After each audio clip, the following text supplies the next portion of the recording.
جد سعيد بأننا أنهينا هذه 3 أيام بنجاح وبتفاعل إيجابي، وجد سعيد كذلك بخلق علاقات مع زملاء جدد، هذا أساسي في إطار حقوقي فاعل.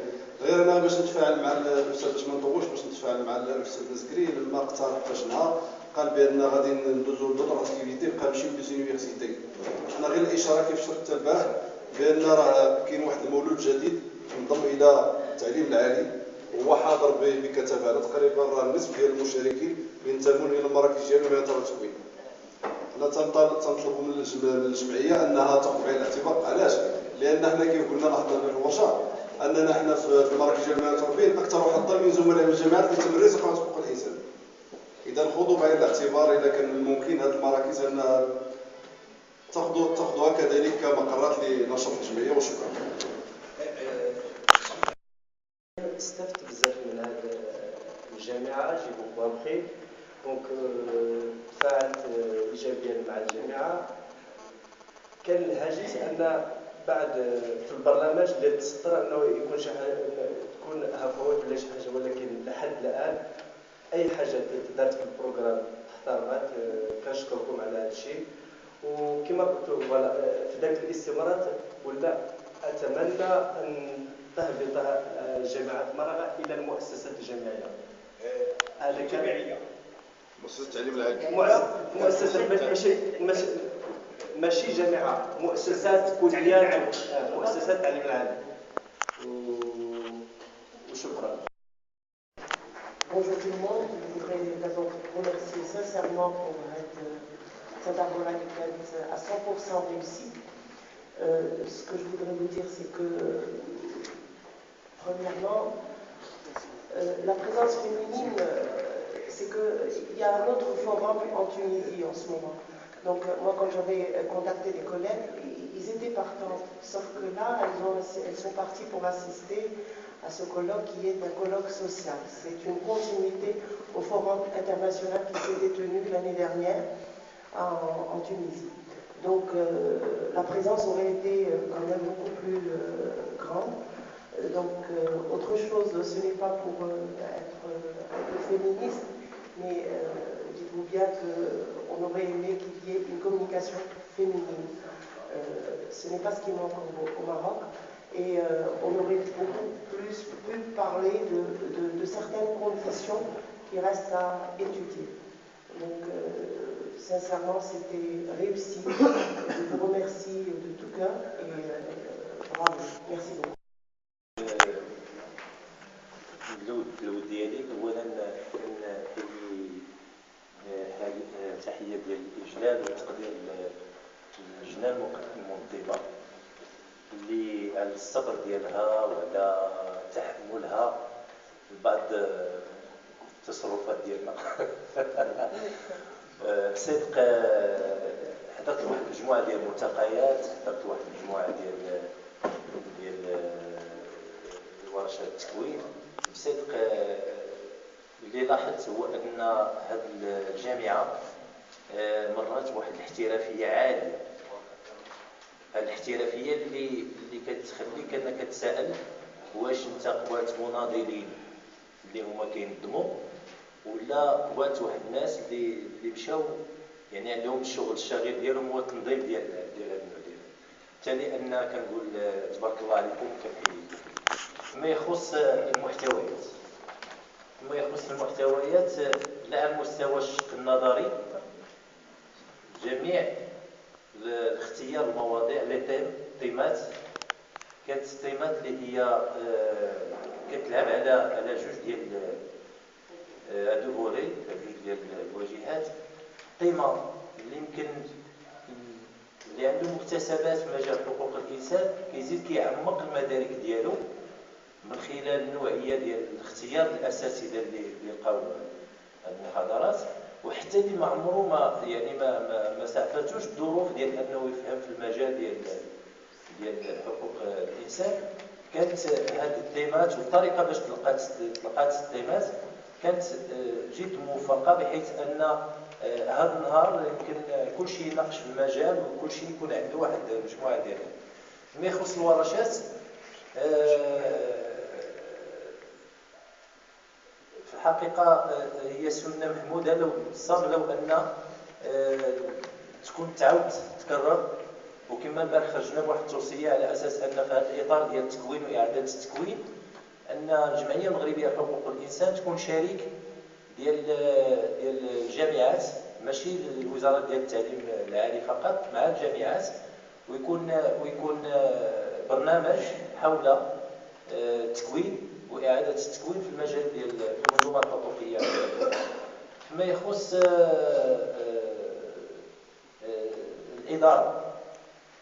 الإدارة تواصلت معنا بشكل كبير، بات لنا الحاجيات ديالنا بحيث أننا ما حسيناش على أساس أننا يعني وطرح لنا شي مشكل، وبالتالي أن كنحييه حتى جنود الخفاء اللي كانوا صاغرين على النجاح ديال هذه التظاهرة وعلى النجاح ديال هذه الجامعة. شكرا جزيلا. الجمعية المغربية لحقوق الإنسان وجامعة Maraga pour l'organisation de cette manifestation. Je dois remercier également tous les participants et tous ceux qui ont œuvré pour la réussite de cette manifestation, que ce soit bien évidemment des partenaires de l'université, que ce soit même aussi le personnel du lieu d'accueil, c'est-à-dire de l'hôtel. Donc tous ceux qui ont participé à la réussite de cette manifestation, de ma part, je l'ai réussi profondément. Ça, c'est vous voulez d'une part. De l'autre part, concernant mon jugement pour cette manifestation, je dois bien évidemment déclarer solennellement, quand même, que c'est une déclaration, que c'est une manifestation qui est réussie à 100%, même à 200%, qu'elle a atteint ses objectifs sans ambiguïté. Donc, sur le plan organisation, sur le plan accueil, sur le plan hébergement, sur le plan aussi du choix du lieu de l'organisation. Tout ça, si vous voulez, ce sont des choix qui ont été faits minutieusement, qui sont bien réussis. Et je dois remercier encore une fois tous ceux qui ont œuvré pour, bien évidemment, le choix, pour l'organisation, pour le contenu, pour, bien évidemment, la réussite, en fin de compte, de l'université. Alors, l'objectif principal, bien sûr, de la manifestation, ce n'est pas le lieu, ce n'est pas, bien évidemment, la présence, mais bien évidemment, comment on a avancé la valeur des droits de l'homme, la culture de le droit de l'homme qui est essentielle. Parce que l'objectif principal, c'est la culture des droits de l'homme. Bon, bien évidemment, au niveau des établissements de l'enseignement supérieur, mais on aimerait bien aussi au niveau de toute la société.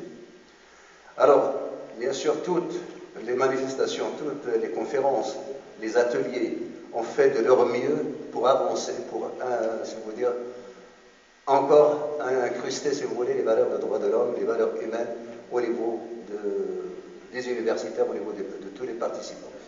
Alors, pour moi, j'ai retenu quand même un certain nombre de leçons. Et je pense aussi que tous les participants devraient quand même arriver à ce constat. C'est que la lutte pour les droits de l'homme, c'est une lutte qui s'inscrit dans la durée. C'est une lutte intégrale qui s'inscrit dans la durée. Ce n'est pas une lutte qui va s'achever demain, mais il en reste encore devant nous des siècles peut-être encore de lutte. Ce n'est pas une lutte qui va s'achever demain. Et une chose aussi, c'est-à-dire s'il y a un autre constat à faire, c'est que, bien évidemment, les droits de l'homme finiront par triompher dans la société.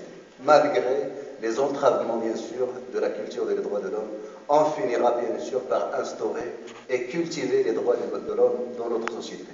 Je suis persuadé, peut-être il faut un peu de temps, mais on arrivera avec le temps, avec la lutte, avec le travail, bien sûr pédagogique, d'instaurer les droits de l'homme, de les faire triompher au niveau de notre société et faire voir, peut-être pour des générations, peut-être pas pour nous, mais pour les générations à venir, elles vont certainement vivre quand même des valeurs humaines comme les autres générations dans d'autres continents. Alors, le deuxième constat, si vous voulez, la deuxième leçon que j'ai retenue, c'est que la solution, comme vous l'avez dit, donner l'exemple hier du Premier ministre argentin, la solution pour moi, bien évidemment, en tant que biologiste et physiologiste, c'est la solution physiologique, endogène, intrinsèque. On devrait certainement retourner vers soi-même pour se trouver les meilleures solutions pour faire avancer les valeurs des droits de l'homme. Et je vous remercie. الحضور الكريم، طبعا بدوري ونحن في جلسة التقويم أن نتقدم بالشكر الصادق والعميق للجنة التنظيمية وللجمعية المغربية لحقوق الإنسان والشريك اللي تبدلوا وفروا لنا واحد الفرصة أعتبر واقعا مسبوقة في مجال نشر ثقافة حقوق الإنسان ووسط الجميع. طبعا عادة أنه يعني المدخل السليم لتقويم أي عمل سواء كان عملا أكاديميا أو تعبويا أو جمعويا أو حقوقيا هو ماذا قدم، هل هناك قيمة مضافة وراء هذه المبادرة. بالتأكيد كما كانت كل التدخلات في تقديري وبكل صدق أن هذه الدورة حققت نجاحا يعني معتبرا، باعتبار أن الهدف كان محددا والهدف بتقديري تحقق. طبعا كانت جلسات وكانت محاضرات غنية، أيضا الأوراش كانت خلتها تأطيرا يعني ناجحا، وأيضا دخلت النقاشات بالاشتراك وبمداخلة السادة المشاركين. طبيعي أن تتخلل مثل هذه الأوراش بعد النقاشات التي تكون حادة، ولكنها في نهاية المطاف تصب في الهدف النبيل الذي جمعنا وجمعتنا بجامعة مرن. لأنه كما قالت المتدخلات السادات، قالت بأنه كل من يعني شارك في هذه له قناعة بثقافة حقوق الإنسان. طبعا ودورنا نحن كأساتذة العلم الذين حضرنا واستفدنا أن نعمل كل من موقعه وبطرق متعددة على المساهمة في نقل وفي تعميق هذه الثقافة، أنه ثقافة حقوق الإنسان غنية وكما تفضل الأستاذ يعني نضال مستمر وأسبابه دائما قائمة. وبالتالي أظن أن هذا الملتقى كان ناجحا بكل المقاييس. طبعا أتمنى أن يتوج، طبعا إذا كانت هناك الوسائل والمناضلين لا جاوزوا الوسائل، كانت هناك إرادة. طبعا هذا كاقتراح لأنه ليس مثل الاقتراحات من جيل الطاقات أن يتوج برنامج بركة على كان بالإمكان بعقد دورة على الصعيد الوطني تكون لأنه شملت كل الجهات، وأن يكون هناك طبعا في الأمد القريب والأمد المتوسط لحضور أن يكون لها توجيه طبعا بنفس المنحى وبنفس الهدف. تبقى عندي ملاحظة أنه طبعا عند صياغة البرنامج تقريبا كان من لملاحظة الزمن، أن تدبير الزمن في غاية الأهمية. كان يمكن أن نكتفي بورشات أو إدماج يعني ورشة، أو بمعنى أنه الورشات كانت مستحسن يعني التفكير في صياغتها من ناحية الزمن بشكل آخر. وشكرا لكل الجميع.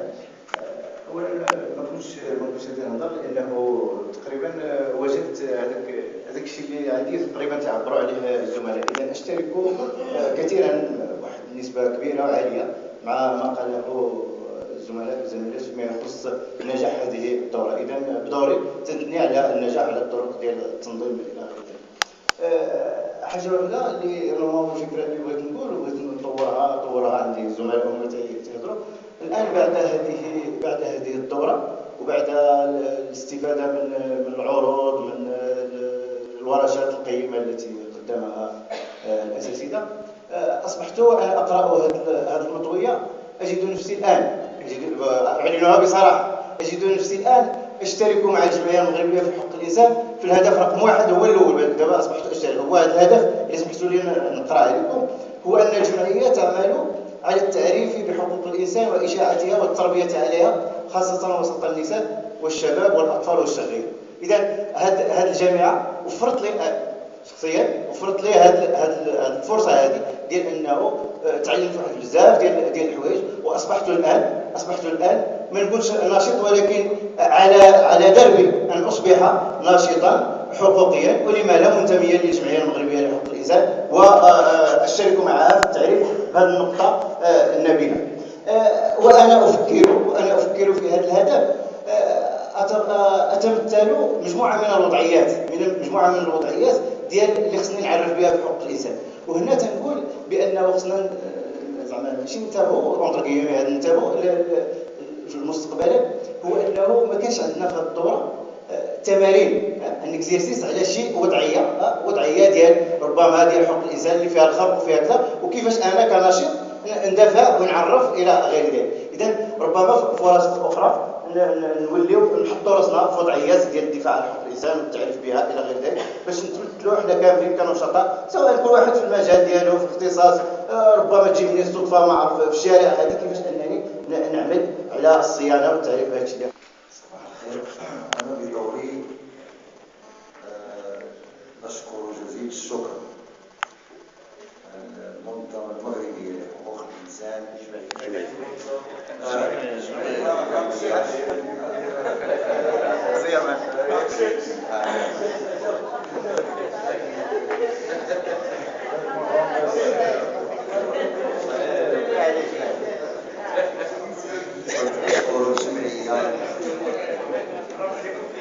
المغربية لحقوق الإنسان على هذا اللقاء. وطبعا هذا ليس غريبا على الجمعية، نظرا لأنها تعتبر من أبرز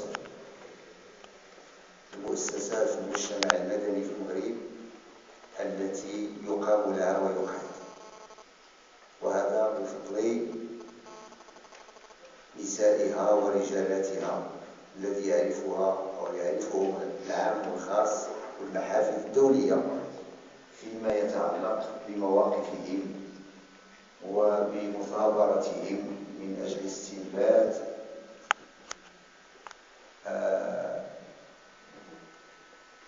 الدفاع عن المواطنة واحترام المواطن وترسيخ حقوق الإنسان في هذا البلد. كما أنه لابد أن نقول كذلك أنهم قدموا تضحيات جسيمة والتاريخ يشهد لهم بذلك، بجانب منظمات وجمعيات أخرى التي بهذه المناسبة كل في مجاله وحقله يلزم أن ننوه بعملهم الذي لا يمكن إلا أن نعتز به في هذا البلد، وهو الآن واجهة من الواجهات التي لا يمكن بأي حال من الأحوال على الصعيد الدولي وعلى الصعيد المحلي أن نغفلها. بالنسبة لهذا اللقاء الذي أنا شخصيا بكل صدق أعتبره ناجحا بكل المقاييس، لا على مستوى الموضوعات التي كانت مجال ديال المحاضرات أو العروض من حيث طبيعتها ونوعها، ولا على مستوى التنظيم، ولا على مستوى الحضور النوعي والمتميز للأستاذات والأساتذة. وطبعا لا يمكنني إلا أن أجدد شكري للجميع في هذه المناسبة التي استفدنا فيها جميعا. وطبعا إن كانت لي من مساهمة فيما يتعلق بتطوير عملنا الذي نعتبره عملا جماعيا، وأن الإخوان في الجمعية المغربية فهم ينصتون لمثل هذه الأمور، وأنا متأكد بنوع من الذكاء الجماعي من أجل أن يطوروا الممارسة الممارسة، أقترح مثلا نظرا لما لاحظته مثلا في العروض التي قدمت، وهي عروض وازنة وملائمة للموضوع، وساهمت، أقول هذا هو الجميل، ساهمت في تكوين الحضور، لأنه ليست لنا جميعا نفس الإمكانيات ونفس التكوينات في مجال حقوق الإنسان كما عبر عن ذلك الزملاء والزميلات، فإذا هي مناسبة للتكوين، ولكن هي مناسبة كذلك للتحفيز، أي التحفيز على البحث والتنقيب في هذا المجال، بما يسمى ستيمولاسيون. ولكن لذلك لاحظت أنه عندما يتعلق الأمر بالتبادلات والمناقشة، الحيز الذي كنا نخصصه لهذا الباب خصنا نفكروا جميعا من أجل إفساح المجال للتبادلات والمناقشة، وهي جميلة جدا ومفيدة. صحيح أن الأمر في بعض الأحيان ربما هو صعب كيفاش نجمعوا، ولكن لا بد من التفكير في هذه المسألة إذا دعت الضرورة، مثلا إذا دعت الضرورة أن نخفف من عدد العروض أو المحاضرات، ولكن نفسح المجال للمناقشة حتى نستوفي ونستمع. لماذا؟ لأن هذا عنده بعد تربوي وعنده بعد ديداكتيكي مع رجال التعليم اللي هما تيشتغلوا في هذا المجال. غدا سيتمرسون وسيقتنعون وسيكتسبون بعض المهارات التي ستمكنهم باش يمكننا ننتقلوا غدا إلى العمل في الميدان، أي في المؤسسات التعليمية بهذه الطريقة. يمكن نكتفيوا مثلا بعض الواحد أو لا بورشة، ولكن نعطيو الكلام، نعطيو المجال مفتوح للطلبة لكي يتكلم، لأنه عندما يتكلم وينتج آنذاك تكون إمكانية لفمه أن تحقق أو لم يتحقق التبادل. هذا كل ما أريد.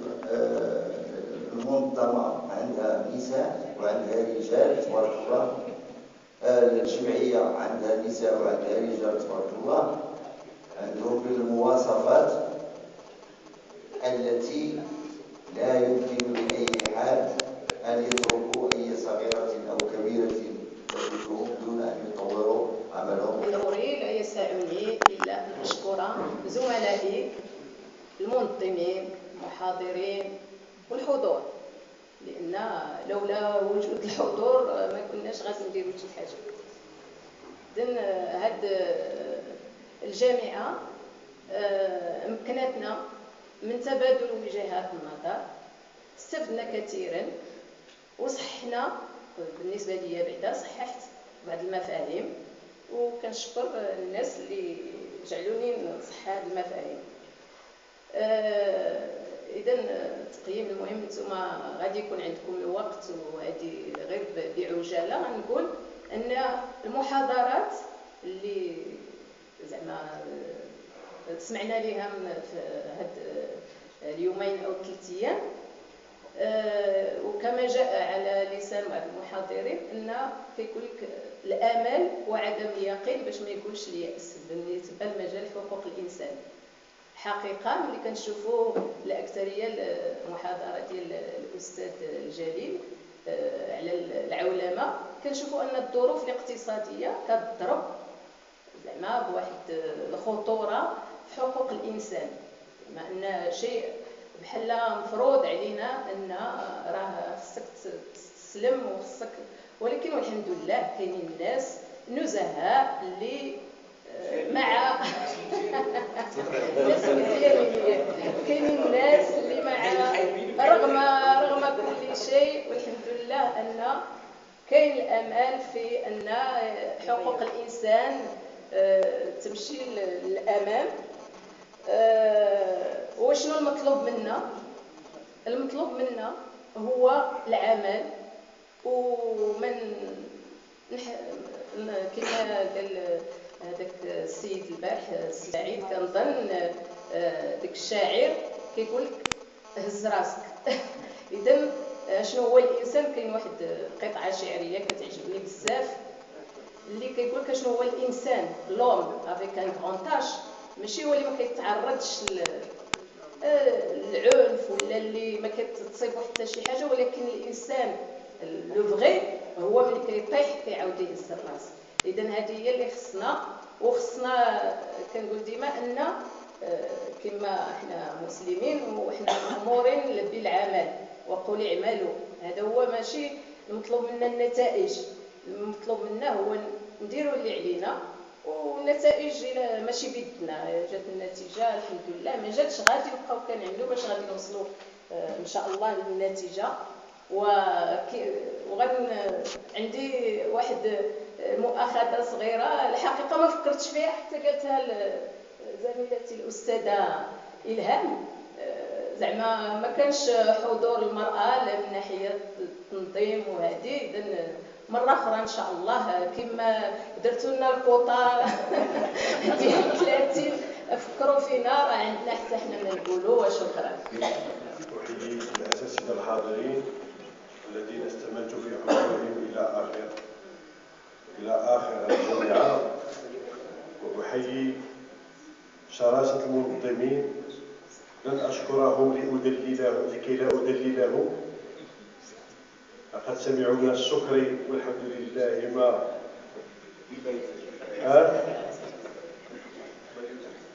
ما يجري. سأتكلم عن تجربتي في هذه الجامعة، وهي تجربة خاصة، لأن لن أكذب إذا قلت المرة الأولى التي أعيش فيها تجربة حقوقية بمعنى الكلمة، وقد تعلمت منها الكثير. رغم أنني كاتب عام في النقابة الوطنية للتعليم العالي في كلية العلوم بكناس، أشاهد وأحس بالفرق الذي يكمن كوني نقابي وكوني حقوقي. ولا يسعني إلا أن أحيي الذين ساهموا وناضلوا وكافحوا من أجل إنجاح هذه الجامعة. هذه الجامعة حقوق الإنسان هي ورش مفتوح، هو ورش مفتوح وورش ايفوليوتيف يتحرك. كل ما وصلنا إلى نتيجة نعي بأننا هناك المزيد، هناك ما يمكن فعله. وما الورشات والمناقشات التي دارت في هذه الورشات إلا دليل على أن ثقافة حقوق الإنسان لم نرتوي بها بعد. بلدنا بلد حديث العهد بثقافة حقوق الإنسان. من الاستعمار الآن إذا قارنا الفترة التي تفصلنا عن فترة الاستعمار والفترات الأخرى والفترة التي عرفنا فيها ثقافة حقوق الإنسان، المدة الزمنية فهي قليلة جدا بالنسبة لزمن دولة وزمن شعب وزمن. فإذا فلنأخذ ونثابر، ولي اليقين بأننا سنصل ثقافة حقوق الإنسان كونية أو مغربية، لأن الكون ماشي ضروري يكون يتعارض مع حقوق الإنسان في بلد ما ذو خصوصية ما ذو. إذن أنا من جهتي أشجع على النزول إلى المؤسسات الجامعية حتى يتم تعميم هذه الثقافة، لأن هناك خصاص كبير ولن نقدر على محاربة العنف والتطرف والضلالية إلا بترسيخ ثقافة حقوق الإنسان. وشكرا. السلام عليكم. تحية نضالية للجمعية المغربية لحقوق الإنسان، وتحية تربوية للحضور الكريم والسادة الأساتذة. شرف كبير أن أكون معكم في هذه الدورة التقنية. لدي مجموعة من الملاحظات. قبل كل شيء أشد بالحرارة على اللجنة التنظيمية وعلى المشرفين على هذه الدورة. أظن أن لا أظن أن التكوين كان كامل، لأن ما زال تكوين حول الطفل، حول المرأة، حول هذا، يعني نتمنى أن تكون يعني دورات مقبلة إن شاء الله باش يكون تكوين كامل. يبقى دور المستفيدين حاليا، يعني خاص الدورة، يعني ما دور المستفيدين. السادة الأساتذة يستفيدوا ما مطلوب منا، يعني ما مطلوب منا بالكليات شنو خصو يتدار. وهذه الملاحظة هذه يعني يجب على الجمعية متابعة الشأن بالكليات، يعني متابعته سواء بالتنظيم أو التطبيق. وطنيا، لماذا لا تفكر الجمعية في حوار وطني؟ وحاليا نتكلم عن الحوار الوطني للمجتمع المدني، نتكلم عن الحوار الوطني للجماعات السودانية، نتكلم هذا. لماذا لا نفكر في هذا الحوار الوطني بجميع ماشي الجهات، ولكن لزوم 15 جهة، يعني على الأقل تكون عندنا الدراية من القويرة حتى الدرجة حتى العيون حتى الوجدات الرشيدية حتى هذا. دونك الحوار الوطني للخروج بمجموعة من المعطيات والمتطلبات الوضعية المغربية وهذا. أشير أن حاليا أن يحدث ما يسمى الحوار الوطني للمجتمع المدني. نرى الحكومة ورئاسة الشوباني راه غيدوزوا واحد القانون غيدوزوه البرلمان دابا اللي هو المجتمع المدني، واحد القانون ديال كيفية تأسيس الجمعيات وإعادة تأسيس الجمعيات. وما دام أن الجمعية المغربية تعد الجمعية، يعني راه داخلة في هذا النظام. دابا راه حضرت أنا هذا الحوار راه غادي يقيدوا هذه الحريات العامة. السيد يطلعوا على هذا المشروع ولا هذا اللي كيتوجد حاليا دابا، راه خرج في الجرائد حاليا. راه دازوا 7000 جمعية، رغم أن المغرب فيه 90000 جمعية، دونك راه غيخرجوا قانون جديد لتأسيس الجمعيات. وهذا راه فيه غادي يكون فيه حد من الحريات العامة في تأسيس الجمعيات. هو كيتكلموا على التخصص، وهو كيتكلموا على مجموعة ديال الحوايج. التخصص ما يمكنناش بعض القرى، ما يمكنش في الجمعية ديال القرى نديروا جمعية ديال الرياضة وجمعية ديال الثقافة وجمعية ديال حقوق الإنسان وجمعية الحل سورتو في العالم القروي كتكون الساكنة قليلة. هذه كملاحظة فقط. فمن حال الإشارة إلى أن الرباط في حدوث هذا الموضوع هذا في المجتمع المدني، يعني يجب أن نفكر في الدخول إلى المؤسسات العمومية، خاصة المدارج والثانويات، لأن باش يوصل للطالب الكلية كيدوز هذا من الأحسن يكون التعبئة ديالو يعني من السنة الثاني والثانوي. والملاحظة اللي عندي وما نأخذ عليها يعني الجامعة الجهوية المرأة في مجال حقوق الإنسان هو ولو شعار واحد من جمعية المغربية لحقوق الإنسان يتم رفعه. وتحية للجميع. حقوق الإنسان غايتنا الكرامة.